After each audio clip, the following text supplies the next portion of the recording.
എല്ലാ വിദ്യാർത്ഥികൾക്കും പുതിയൊരു വീഡിയോയിലേക്ക് സ്വാഗതം. ഈ വർഷത്തെ കേരള യൂണിവേഴ്സിറ്റി ഡിഗ്രി കോഴ്സുകളിലേക്കുള്ള പ്രവേശനത്തിൻ്റെ ഭാഗമായിട്ടുള്ള സ്പോർട്സ് കോട്ടയുടെ പ്രൊഫഷണൽ റാങ്ക് ലിസ്റ്റ് പ്രസിദ്ധീകരിച്ചു.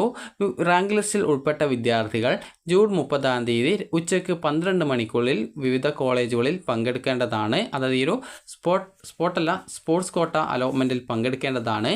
അപ്പോൾ വിദ്യാർത്ഥികൾക്ക് നിങ്ങളുടെ ആപ്ലിക്കേഷൻ നമ്പറും പാസ്വേഡും നൽകി ലോഗിൻ ചെയ്ത ശേഷം വിദ്യാർത്ഥികൾക്ക് സ്പോർട്സ് കോട്ട എന്ന ടാബ് മുഖേന വിദ്യാർത്ഥികളുടെ റാങ്ക് പരിശോധിക്കാവുന്നതാണ്.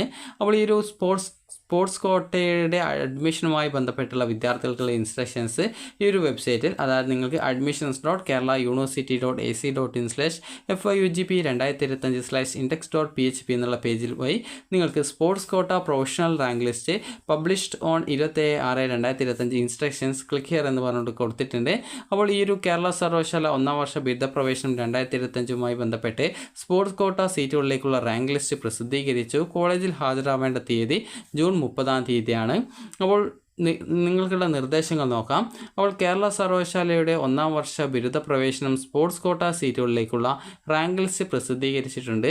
വിദ്യാർത്ഥികൾക്ക് അവരുടെ പ്രൊഫൈലിൽ ലോഗിൻ ചെയ്ത് സ്പോർട്സ് കോട്ട എന്ന ടാബ് ഉപയോഗിച്ച് റാങ്ക് ലിസ്റ്റ് പരിശോധിക്കാവുന്നതാണ്. പ്രവേശനം ആഗ്രഹിക്കുന്ന സ്പോർട്സ് കോട്ട റാങ്ക് ലിസ്റ്റിൽ ഉൾപ്പെട്ടിട്ടുള്ളവർ ജൂൺ 30 പകൽ 12 മണിക്ക് മുമ്പായിട്ട് തന്നെ എല്ലാ ഒറിജിനൽ സർട്ടിഫിക്കറ്റുകളും സഹിതം അതത് കോളേജുകളിൽ ഹാജരാവേണ്ടതാണ്. പ്രൊഫൈലിൽ വിദ്യാർത്ഥി നൽകിയിട്ടുള്ള കോഴ്സുകളിലേക്ക് മാത്രമേ പ്രവേശനം നേടാൻ സാധിക്കുള്ളൂ. എല്ലാ കോളേജുകളിലും എല്ലാ കോഴ്സുകൾക്കും ഒരേ ഷെഡ്യൂൾ തന്നെയാണ് കൗൺസിലിംഗ് നടത്തുന്നത്. അതിനാൽ ഒന്നിൽ കൂടുതൽ കോളേജുകളിൽ നിങ്ങൾ റാങ്ക് ലിസ്റ്റിൽ ഉൾപ്പെട്ടിട്ടുണ്ട് എങ്കിൽ, അതായത് നിങ്ങളിപ്പോൾ ഒന്നിൽ കൂടുതൽ കോളേജുകളുടെ റാങ്ക് ലിസ്റ്റിൽ നിങ്ങൾ ഉൾപ്പെട്ടിട്ടുണ്ട് എങ്കിൽ കൗൺസിലിങ്ങിൽ പങ്കെടുക്കുന്നതിനായിട്ട്, അതായത് എല്ലാ കോളേജിലും നിങ്ങൾക്ക് ഈ ജൂൺ 30 പോകാൻ പറ്റാത്തത് കൊണ്ട് തന്നെ ഒരു കോളേജിൽ നിങ്ങൾ പോവുക, മറ്റു കോളേജുകളിൽ നിങ്ങളുടെ രക്ഷിതാവ് അല്ലെങ്കിൽ നിങ്ങൾക്ക് പകരമായിട്ട് മറ്റാരെങ്കിലും അയക്കാവുന്നതാണ്, അത് പ്രതിനിധി അയക്കാവുന്നതാണ്. അപ്പോൾ അങ്ങനെയുള്ളവരുടെ സഹായം നിങ്ങൾക്ക് ഉപയോഗപ്പെടുത്താം. രക്ഷകർത്താവ് അല്ലെങ്കിൽ പ്രതിനിധിയാണ് ഹാജരാകുന്നതെങ്കിൽ അപേക്ഷയുടെ പ്രിൻ്റ് ഔട്ട്, വിദ്യാർത്ഥി ഒപ്പിട്ട സാക്ഷ്യപത്രം, അതായത് ഓതറൈസേഷൻ ലെറ്റർ, അത് നിങ്ങൾക്ക് പകരം ഇന്ന ആപ്ലിക്കേഷൻ നമ്പറിലെ ഇന്ന വിദ്യാർത്ഥിക്ക് പകരം നിങ്ങൾ ഇന്ന ആളെ ചുമതലപ്പെടുത്തിയിട്ടുണ്ട് എന്ന് പറഞ്ഞുകൊണ്ട് രേഖപ്പെടുത്തുന്ന, അതായത് എന്ന രീതിയിൽ എഴുതിയിട്ട് കൊടുക്കുന്ന ഒരു വെയിറ്റ് A4 ഷീറ്റിൽ എഴുതിയിട്ട് നിങ്ങൾക്ക് കൊടുക്കുന്ന അതാണ് ഓതറൈസേഷൻ ലെറ്റർ. അതിൽ നിങ്ങൾ സാക്ഷ്യപ്പെടുത്തിയിട്ട് നിങ്ങൾ ഇന്നവരെ അയക്കുന്നു എന്നൊക്കെ പറഞ്ഞുകൊണ്ട് നിങ്ങളുടെ സിഗ്നേച്ചറൊക്കെ ഇടണം. അപ്പോൾ നിങ്ങൾക്ക് ഓതറൈസേഷൻ ലെറ്ററും അതുപോലെ തന്നെ അപേക്ഷയുടെ പ്രിൻ്റ് ഔട്ടുമാണ് നിങ്ങളുടെ രക്ഷിതാവിനെയോ അല്ലെങ്കിൽ പ്രതിനിധിയോ അയക്കുന്നുണ്ടെങ്കിൽ അവരുടെ കൈവശം കൊടുക്കേണ്ടത്. രാവിലെ 12 മണിക്ക് മുമ്പായിട്ട് തന്നെ വിദ്യാർത്ഥിയോ പ്രതിനിധിയോ കോളേജിൽ ഹാജരാകേണ്ടതാണ്. വിദ്യാർത്ഥിക്ക് ലഭിച്ച റാങ്ക് അനുസരിച്ചിട്ടാണ് കൗൺസിലിംഗ് ഉണ്ടാവുക. ആയതിനാൽ റാങ്ക് വിളിക്കുന്ന സമയം വിദ്യാർത്ഥിയോ അതല്ലെങ്കിൽ നിങ്ങളുടെ പ്രതിനിധിയോ ഹാജരാവാത്ത പക്ഷം റാങ്ക് ലിസ്റ്റിലെ അടുത്തയാളെ പരിഗണിക്കുന്നതാണ്.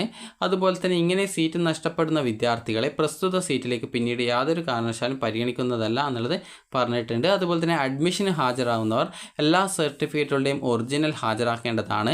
പ്രതിനിധി ഹാജരാകുന്ന കോളേജിൽ ആണ് അഡ്മിഷൻ ലഭിക്കുന്നതെങ്കിൽ പ്രിൻസിപ്പാൾ അനുവദിക്കുന്ന സമയത്തിനുള്ളിൽ വിദ്യാർത്ഥി നേരിട്ടെത്തി ഒറിജിനൽ സർട്ടിഫിക്കറ്റുകൾ ഹാജരാക്കി അഡ്മിഷൻ നടപടികൾ പൂർത്തിയാക്കേണ്ടതാണ്. അതുപോലെ തന്നെ നിലവിൽ മറ്റേതെങ്കിലും കോളേജിൽ അഡ്മിഷൻ ലഭിച്ചിട്ടുള്ള വിദ്യാർത്ഥികൾ പ്രസ്തുത അഡ്മിറ്റ് മെമ്മോ, അതായത് നിങ്ങൾ നിലവിൽ മറ്റേതെങ്കിലും കോളേജിൽ അഡ്മിഷൻ നേടിയിട്ടുള്ള വിദ്യാർത്ഥികളാണെങ്കിൽ പ്രസ്തുത അഡ്മിറ്റ് മെമ്മോ ഹാജരാക്കേണ്ടതാണ്. അങ്ങനെയുള്ള വിദ്യാർത്ഥികൾ സ്പോർട്സ് കോട്ടയിൽ അഡ്മിഷൻ ലഭിക്കുന്ന പക്ഷം പ്രിൻസിപ്പൽ അനുവദിക്കുന്ന സമയത്തിനുള്ളിൽ അഡ്മിഷൻ ലഭിച്ച കോളേജിൽ നിന്നും TCയും മറ്റും സർട്ടിഫിക്കറ്റുകളും വാങ്ങി അഡ്മിഷൻ നടപടികൾ പൂർത്തിയാക്കേണ്ടതാണ്.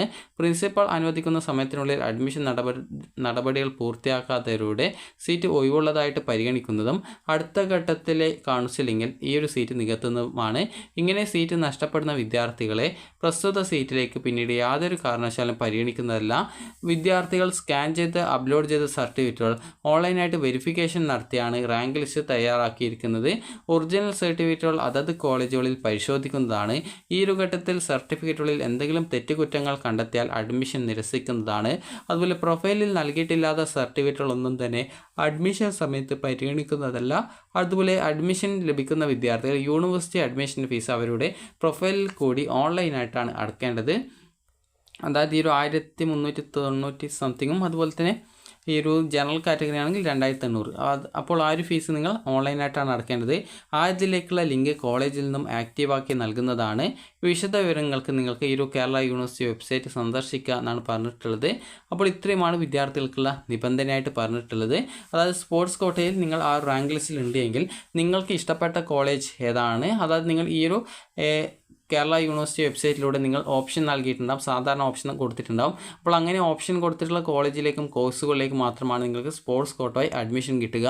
നിങ്ങൾക്ക് ഒന്നിൽ കൂടുതൽ കോളേജുകളുടെ അലോട്ട്മെൻറ്റിൽ പങ്കെടുക്കണമെന്നുണ്ടെങ്കിൽ ഒരു കോളേജിൽ നിങ്ങളും മറ്റ് കോളേജുകളിൽ നിങ്ങൾക്ക് പകരം നിങ്ങളുടെ പാരൻസിനോ അല്ലെങ്കിൽ നിങ്ങളുടെ ബ്രദേഴ്സിനോ ഒക്കെ നിങ്ങൾക്ക് അയക്കാവുന്നതാണ്. അയക്കുന്ന സമയത്ത് നിങ്ങളുടെ ആപ്ലിക്കേഷൻ്റെ പ്രിൻ്റ് ഔട്ടും അതുപോലെ തന്നെ വിദ്യാർത്ഥിയുടെ ഒരു ഓതറൈസേഷൻ ലെറ്റർ, അത് നിങ്ങളുടെ ആ ഒരു അലോട്ട്മെൻറ്റിൽ പങ്കെടുക്കാനായിട്ട് നിങ്ങൾ അവരെ അനുവദിച്ചുകൊണ്ടുള്ള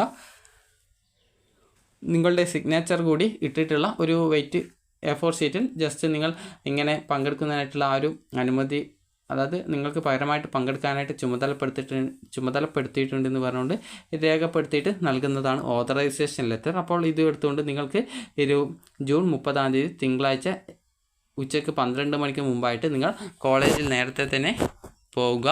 അതുപോലെ തന്നെ നിങ്ങളുടെ ആ ഒരു നമ്പർ വിളിക്കുന്ന, അതായത് നിങ്ങളുടെ റാങ്ക് വിളിക്കുന്ന സമയത്ത് തന്നെ കൃത്യമായിട്ട് പോയിട്ട് അതിൽ പങ്കെടുത്ത് അഡ്മിഷൻ നേടാൻ ശ്രദ്ധിക്കുക.